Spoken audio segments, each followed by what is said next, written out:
Hello everyone, students. Our next topic is unit number third, B portion, motion of a charge particle. ठीक है, motion of A charge particle में सबसे पहले हम जो motion है वो चार्ज पार्टिकल का यूनिफॉर्म इलेक्ट्रिक फील्ड में चेक करेंगे.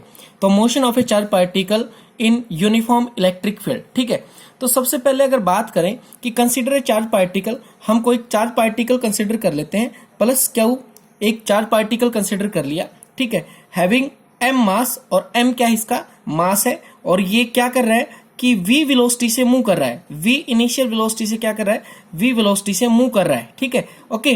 अलोंग किसके अलोंग मूव कर रहा है, अलोंग OX, यानी कि x एक्सिस के अलोंग ये क्या कर रहा है, मान लिया हमने मूव कर रहा है इस प्रकार से. ठीक है, कि consider a charge particle plus q moving having m mass moving with v initial velocity along OX. Okay, ठीक है, इस प्रकार से ये क्या कर रहा है, मूव कर रहा है. ठीक है, ओके. नेक्स्ट, अगर इस पोर्शन में, ठीक है, इस स्पेस में कोई भी इलेक्ट्रिक फील्ड अप्लाई ना कर रखा हो, ठीक है, तो फर्स्ट कंडीशन अप्लाई करता हूं मैं कि first condition when know field, ठीक है, व्हेन नो फील्ड अप्लाइड, ठीक है, know field applied in the path, applied in the path, okay, in the path, कि पाथ में कोई भी इलेक्ट्रिक फील्ड अप्लाई ना कर रखा हो, देन जब कोई इलेक्ट्रिक फील्ड ही नहीं होगा तो कितना फोर्स लगेगा चार्ज पार्टिकल के ऊपर, 0. और जब किसी चीज के ऊपर कोई फोर्स ही नहीं लगेगा तो according to Newton first law, ठीक है, a body can not change the state of rest or uniform motion without applied any external force. तो अगर वो अलोंग OX जा रहा है चार्ज पार्टिकल, तो OX के अलोंग ही सीधा चला जाएगा and meet at point C, और C पॉइंट पे क्या हो जाएगा, स्ट्राइक कर जाएगा, मीट कर जाएगा. ठीक है, ये तो था हमारा फर्स्ट केस. ठीक है, सेकंड केस कि अगर हम बात करें किसकी, इन सेकंड केस कि when E electric field apply, ठीक है, E external electric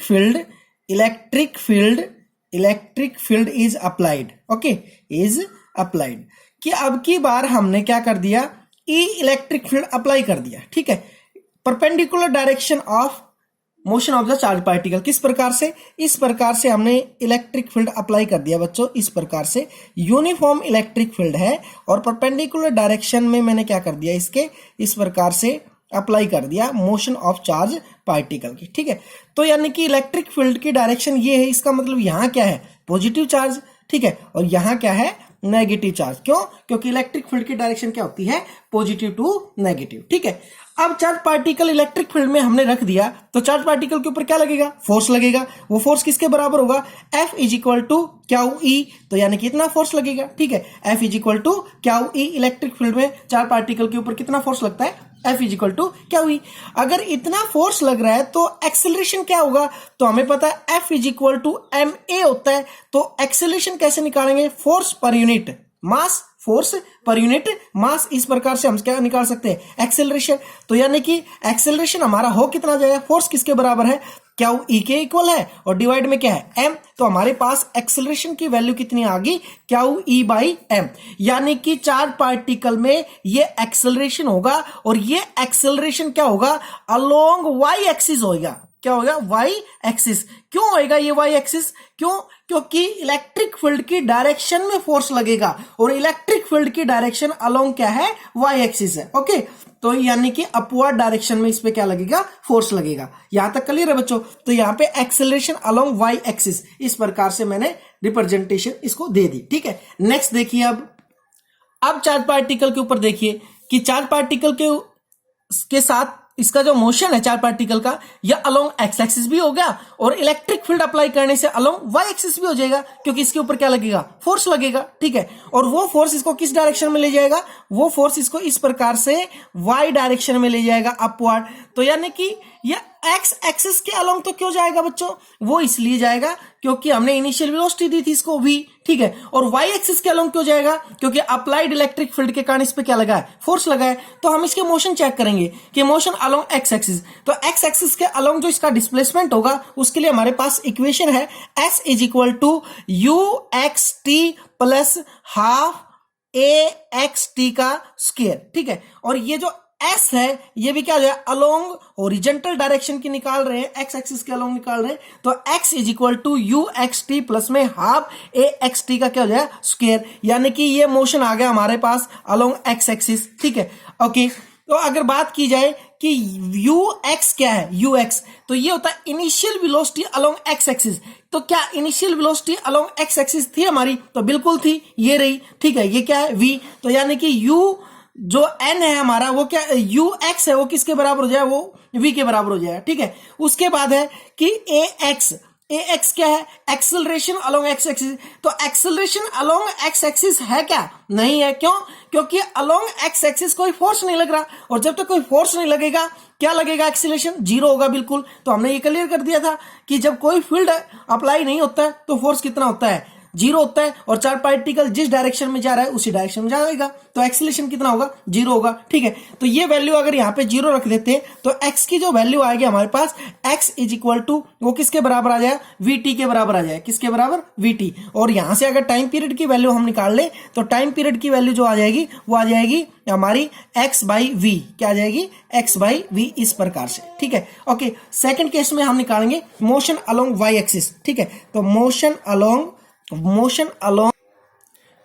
along y axis, तो y एक्सिस के डिस्प्लेसमेंट की इक्वेशन है y is equal to u y t plus half a y t का स्क्वायर। ठीक है, अब बच्चों देखिए कि जो यू वाई ये क्या है, initial velocity along y axis. तो क्या initial velocity along y axis हमने कोई वेलोसिटी दी थी क्या, y एक्सिस के अलोंग नहीं दी थी। ठीक है, तो इसका मतलब हमने तो केवल अलोंग o x दी थी इनिशियल वेलोसिटी, तो यानी कि यू वाई की वैल्यू कितनी हो जाएगी, जीरो हो जाएगी। ठीक है, इसी प्रकार अगर ए वाई की बात करें, ए वाई तो ये एक्सेलरेशन अलोंग वाई एक्सिस। तो एक्सेलरेशन अलोंग वाई एक्सिस है क्या, बिल्कुल है, ये तो हमने निकाली थी। ठीक है, तो ये किसके बराबर है, ये क्यू ई बाई एम, और ये अप्लाइड एक्सटर्नल इलेक्ट्रिक फील्ड के कारण बनी है चार्ज पार्टिकल में। ठीक है, ओके। तो यहां से y की जो वैल्यू आएगी वो किसके बराबर आ जाएगी, ये आ जाएगी हाफ, और उसके बाद में एक्सीलरेशन की वैल्यू क्या है, क्यू ई बाई एम। ठीक है, और इनटू में क्या है, टी का स्क्वायर, इसका मतलब क्या है, x का स्क्वायर और v का स्क्वायर। ठीक है, ओके।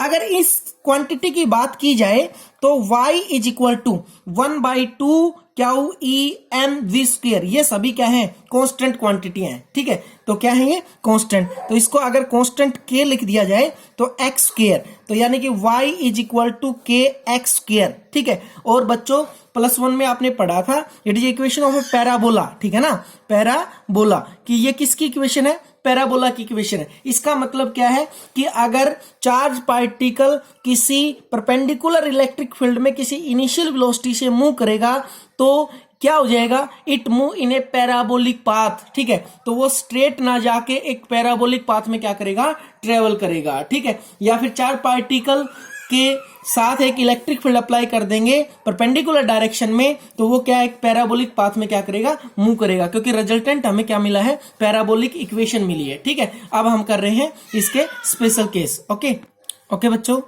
कि फर्स्ट स्पेशल केस है कि अगर चार्ज पार्टिकल रेस्ट पे हो या moving along the direction of field, तो या फील्ड के डायरेक्शन में मूव कर रहा हूं, तो फील्ड के डायरेक्शन में मूव करेगा तो आपको पता है F इजिकल टू क्या करेगा, F is equal to q E, ये फोर्स चार्ज पार्टिकल के ऊपर लगेगा इलेक्ट्रिक फील्ड में। ठीक है, तो ये फोर्स अलोंग द डायरेक्शन अगर चार्ज पार्टिकल मूव करेगा तो हमेशा क्या करेगा, एक्सिलरेट करेगा। ठीक है ना, क्या करेगा, एक्सिलरेट, यानी कि charge particle uniform electric field में अलोंग द डायरेक्शन अगर मूव करेगा तो हमेशा क्या करेगा, एक्सिलरेट करेगा। क्या करेगा, एक्सिलरेट। ओके, सेकंड केस है अपोजिट डायरेक्शन मोशन। अगर चार्ज पार्टिकल का फील्ड के अपोजिट डायरेक्शन में मोशन हो, यानी कि इलेक्ट्रिक फील्ड की डायरेक्शन ये है और चार्ज पार्टिकल इससे अपोजिट डायरेक्शन में क्या करे, मूव करे। ठीक है ना, चार्ज पार्टिकल फील्ड के अपोजिट डायरेक्शन में मूव करे तो हमेशा याद रखना रिटार्डेशन होएगा। क्या हो जाएगा, रिटार्डेशन का मतलब है कि इसकी वेलोसिटी कम हो जाएगी। ठीक है ना, ओके, डिक्रीज हो जाएगी।